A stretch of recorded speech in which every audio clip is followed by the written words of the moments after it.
Pythagoras. Man finder Pythagoras ved først at lave en retvinklet trekant. Yes. Og så kalder vi mine navn her. Og A 4 i anden plus 2 i anden er lige med C. 16 plus 4, som er lige med 20. 20 er lige med C i anden er 20 er lige med C. Roden af 20 er 4,5. Så C er 4,5 centimeter.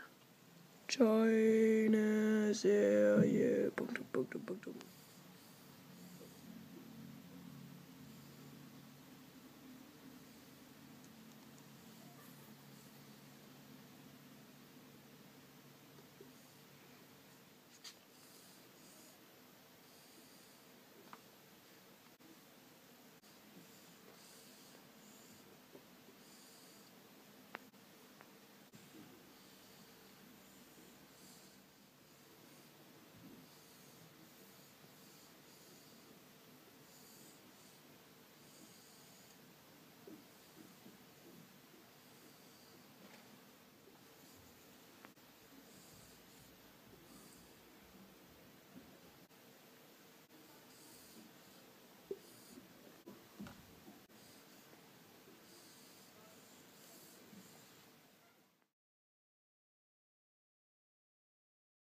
Det er kun i ligevinklede trekanter, man kan bruge Pythagoras.